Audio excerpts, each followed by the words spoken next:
Sir आजकल बहुत से ऐसे लोग हैं जिनकी ये समस्या रहती है, वो कहते हैं कि रात में अचानक नींद खुल जाती है, टेंशन रहता है। तो मैं आपसे जानना चाहूँगी क्या ये सारी चीज़ें जो हैं ये कहीं न कहीं मेंटल इलनेस का कारण है? देखिए ये तय रूप से कहना है कि ये मेंटल इलनेस की वजह से होता है या इसके कोई और कारण हो सकते हैं। लेकिन नींद की समस्या काफ़ी कॉमन है हमारे समाज में और अगर मैं कहूँ हर 3 में से 1 व्यक्ति को कोई ना कोई नींद की समस्या है और उसका सबसे बड़ा कारण स्ट्रेस है। अब स्ट्रेस होना डजंट मीन कि उसको मेंटल इलनेस ही है। स्ट्रेस कैन बी कि हमारी लाइफ में जैसा मैं चाहा वैसा नहीं हो रहा है या बहुत तरह की समस्याएं, पैसे की, बच्चों की, पारिवारिक समस्याएं। तो इसमें ये जो रोज़मर्रा की हमारी समस्याएं हैं वो कहीं ना कहीं हमारे नींद को बहुत हद तक प्रभावित करती हैं।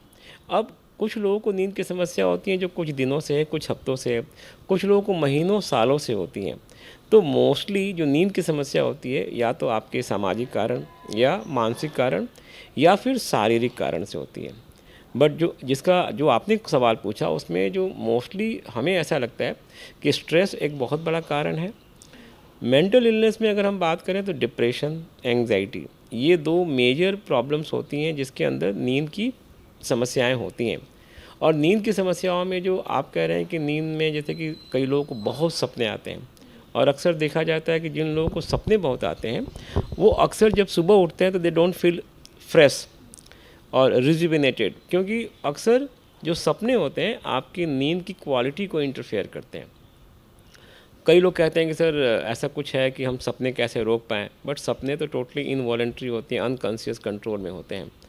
और कुछ लोग को कुछ ऐसी समस्याएं होती हैं कि जब वो बेड पे जाते हैं तो अक्सर कुछ ना कुछ सोचते रहते हैं और जब वो जाते हैं तो उन्हें नींद नहीं आती है। वो कहते हैं कि सर मैं बेड पे जाता हूँ, 1-2 घंटे तक करवटें बदलता हूँ, नींद नहीं आती है। कुछ लोग होते हैं जिनको नींद तो आ जाती है बट बीच रात में खुल जाती है। और तीसरी जो प्रकार होती है कि वो सो भी जाते हैं, नींद भी नहीं खुलती है, लेकिन अक्सर वो सुबह में अगर उनका उठने का टाइम 6 बजे तो वो 4 बजे उठ जाते हैं, जिसको हम लोग कहते हैं अर्ली मॉर्निंग अवेकनिंग। तो ये तीनों समस्याएं अलग अलग तरीके से हम लोग कहते हैं कि एक होता है अर्ली इंसोम्निया, एक मिडिल इंसोम्निया, एक होता है टर्मिनल इंसोम्निया। एंग्जाइटी वाले लोगों को अक्सर प्रॉब्लम होती है कि उनको नींद नहीं आती है। जो डिप्रेशन का शिकार होते हैं उनको अक्सर क्या होता है कि नींद समय से पहले खुल जाती है मॉर्निंग में। तो ये जो समस्याएं हैं ये 3 तरह की समस्याओं से लोग ज़्यादा जूझते हैं। और अक्सर अगर मैं कहूँ लास्ट में कि नींद न आने की समस्या हमारे समाज में एक कहा जाए तो एक बहुत बड़ी महामारी का रूप ले चुकी है और इसके पीछे स्ट्रेस एक बहुत बड़ा कारण है। जैसे कि आपने स्ट्रेस की अभी बात की है, तो स्ट्रेस के कारण तो ऐसा ही होता ही है।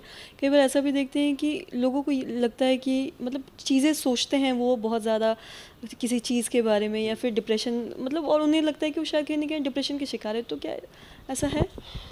जैसे मैंने कहा आपको कि अगर आप जब नींद में जाते हैं या जैसे ही आप प्लान करते हैं कि मुझे बेड पे जाना है तो अमूमन आपका मन शांत होना चाहिए and you should be in your present. ये नहीं कि मैं कल की बात सोच रहा हूँ या कल जो होने वाला है उसको सोच रहा हूँ। बट अमूमन जब आप चिंतित होते हैं, जब परेशान होते हैं, स्ट्रेस्ड होते हैं, चाहे आप डिप्रेशन भी हो सकता है, तो ऐसे लोगों के मन में ना कुछ बहुत सारे विचार चलते रहते हैं। तो अगर आपके मन में कुछ ऐसे विचार चल रहे हैं जिनका कोई समाधान नहीं है या डिस्टर्बिंग थॉट्स हैं, नेगेटिव थॉट्स हैं, तो वो आपकी नींद में खलल डालते हैं। और कई बार हम ये भी देखते हैं कि जिस चीज़ के बारे में हम दिन भर सोचते हैं या फिर सोने से पहले सोचते हैं, हम अक्सर देखते हैं कि हमारे सपने में भी कई बार वही चीज़ आता है। जी। ये बात बिल्कुल सही है।